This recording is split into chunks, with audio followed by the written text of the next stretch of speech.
Nice and short gospel for the first Sunday of Lent. Because in the other years in the 3-year cycle, if we're hearing from either Matthew's gospel or from Luke's gospel, then we get that whole long story of the direct confrontation between Jesus and the devil and the 3 specific temptations that Jesus is offered and the way that he refutes those. Here, remained in the desert for 40 days, tempted by Satan among the wild beasts, and angels ministered to him. And that's it. Why? What's going on? What did Mark want to leave out, and why?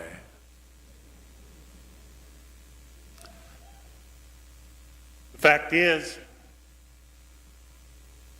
we believe that Mark's gospel was the first of the gospels to be written, and that when Matthew and Luke, it came time to have those gospels written, the authors of both of those took Mark's gospel and then brought in other sources. And so it was some other source somewhere that kind of had the story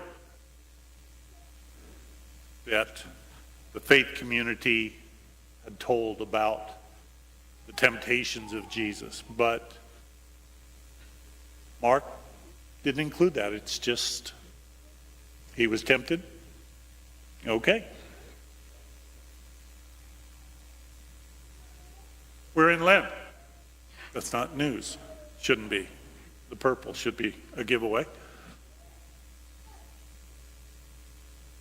We are tempted. We are reminded that this is a time to look at how, when, where, and why we are tempted, and to find new or better ways of dealing with that.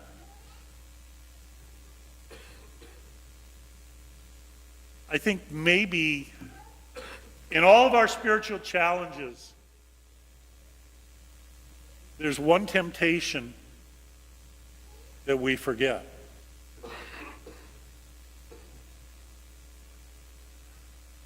A story is told about the time the devil decided to close up shop in one part of the world and open up in another. A going out of business sale was announced. One of the first customers, being quite fascinated with the various evil instruments on display, noticed that of all the devil's tools, the highest priced one was called discouragement. Customer inquired, "Why is that one so expensive?" "Quite simple," replied the devil. "It's my favorite. With the tool of discouragement, I can pry into almost everyone's life and cause all kinds of damage."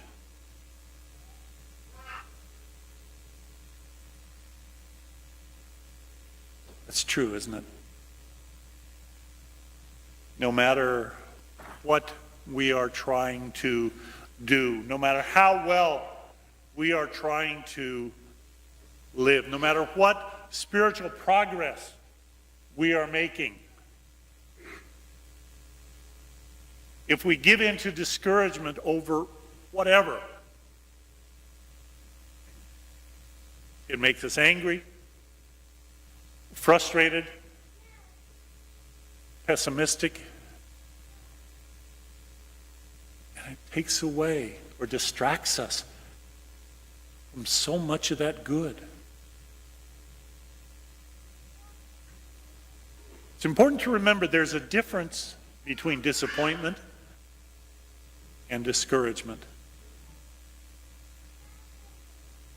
Disappointment is just the reality that things don't always work the way that we want them to, that we hope they will.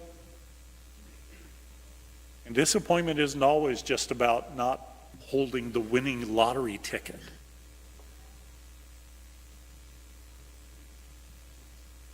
disappointed when we don't get the promotion or the position at work. Disappointed when we look and see that our kids or our grandkids aren't turning out not just the way we think they should, but the way that we hope. And we seem to be so powerless to do something about it. All of those are disappointment. And that's natural. Because it means that we have set high hopes, lofty goals. But discouragement is when we give in. When we allow ourselves to lose hope. When we focus on what's not happening, things not going the way that we want them to. And we say, oh, why even bother? We throw up our hands, we throw up our hearts and surrender.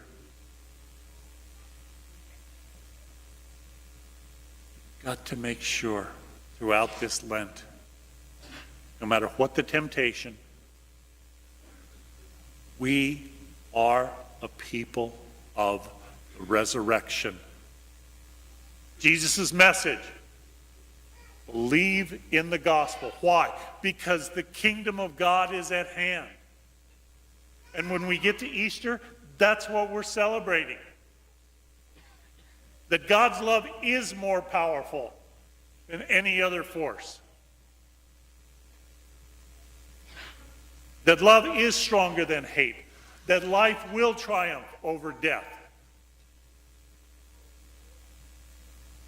That new life and growth can come from suffering.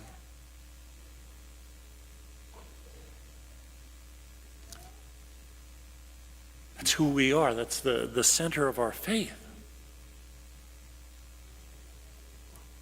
One of my favorite contemporary spiritual writers is a priest named Ron Rolheiser.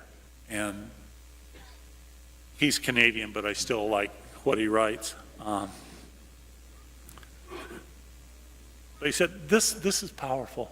He said, to consider life tragic is not to believe in the resurrection. It's hard. It's a struggle.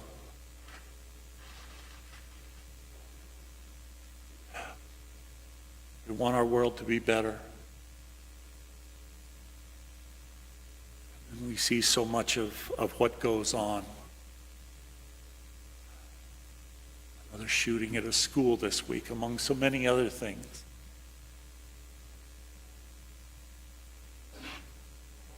We can't give in to discouragement. Sometimes it looks bleak. Sometimes it's not easy. But we have God's promise. Through the suffering, death, and resurrection of Jesus Christ, we are a people of the promise. Ultimately, God will triumph. We've got to remember that always. To consider life tragic is not to believe in the resurrection. We are Christians. We believe in the resurrection.